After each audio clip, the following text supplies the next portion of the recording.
to another review na naman about revisiting techs and gadgets from past recent years kung saan we will take another look and see if they're still worth buying ngayong 2022. I've already done a video about MacBook Pro 13 2017 and there should be a link at the upper right corner of your screen. Click nyo lang yan para ma-check nyo yung ginawa kong review. Pero for now, let's take another look at Apple's flagship of 2019, the iPhone 11 Pro Max.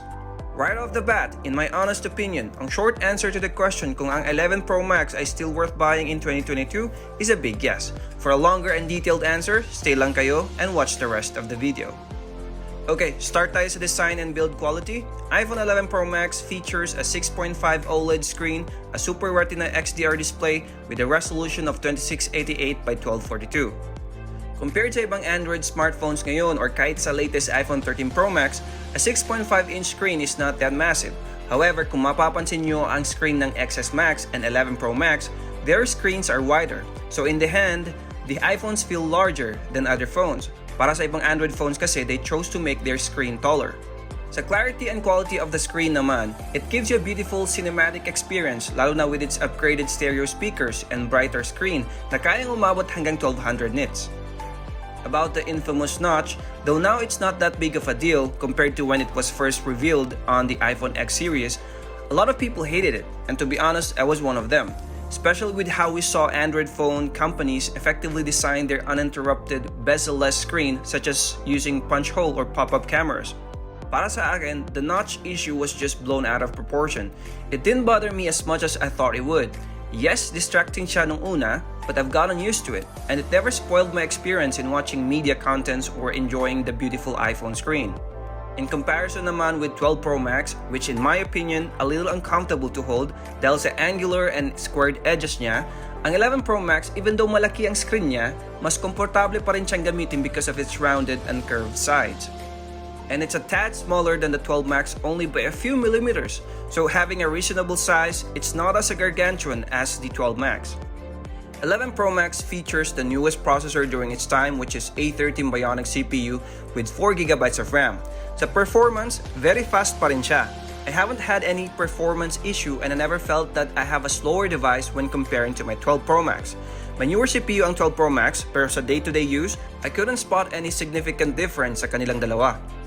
iPhone 11 Pro Max offers 64, 256, and 512GB of internal memory. Ang advice ko is to skip 64GB and get the 256 or 512 instead if you have extra cash to spare kasi sooner or later, you'll be running out of space and you would wish na you had spent more to have the bigger storage variant. iPhone 11 Pro Max started the now familiar Apple's triple camera lens setup. Nagkaroon ng maraming memes about it when it first came out, but now, it has become one of the most recognizable design element of iPhones. Yung tipong isang tingin mo lang, alam mo ng iPhone yung phone niya. All three lenses stuck with a tried and tested 12-megapixel lens, and Apple proved na hindi lang about sa kung gaano kataas ang megapixels. Resolution is not the be-all and end-all thing. It's the balance of the pixel size, the resolution, lens quality, software, and image processing. Finally, inintroduced ng Apple ang night mode sa 11 Pro Max. They were very late in the game. Android phones were smashing it in terms of low-light photography. They can make a night shot look like it was taken during the day through advanced post-processing. Personally, I still think na ang Android phones like Samsung, Huawei, especially Google Pixel phones, knocked it right out of the park when it comes to night photography. Pixel phones can even take longer exposure up to 3 minutes and 30 seconds, so literally stars shine brighter with them, so to speak. So software naman tayo. Now this can be a very contentious topic kasi we all have our own preferences. And ang iOS at Android, they have their own advantages and disadvantages. But in my opinion, iOS is better in terms of faster software update, more options of quality third-party apps, and better after-sales service support. I had 3 or 4 iPhones na napalitan ng bagong unit because I had some issues with it and they never asked for a proof of purchase, basta within the 1-year standard Apple warranty or 2 years if you paid for the extended warranty. Isa sa mga nakita kong issue ng XS Max is yung poor battery life. However, Apple finally addressed this by upgrading to a bigger battery sa 11 Pro Max. And based on my experience, I was more confident with 11 Pro Max na it will not die on me during the day, unlike sa XS Max na I would always reach for a plug few times sa isang araw. Fun fact, iPhone 12 Pro Max actually has a smaller battery than 11 Pro Max, 3,969 mAh sa 11 Pro Max versus 3,687 mAh on the iPhone 12 Pro Max. So you've heard enough of the pros of having 11 Pro Max, but what about its drawbacks and weaknesses?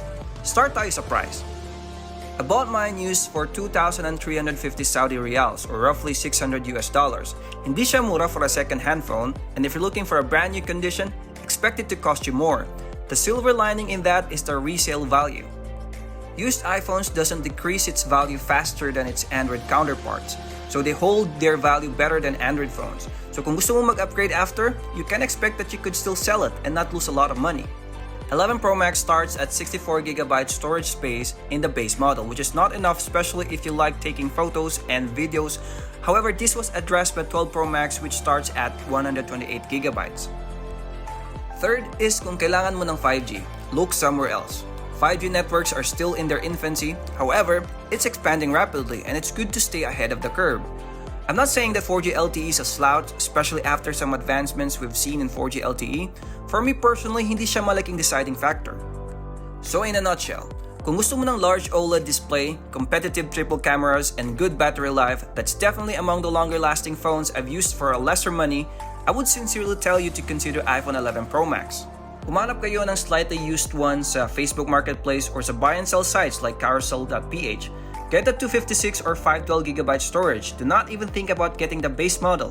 Apps pa lang kukulangin ka na sa 64GB variant.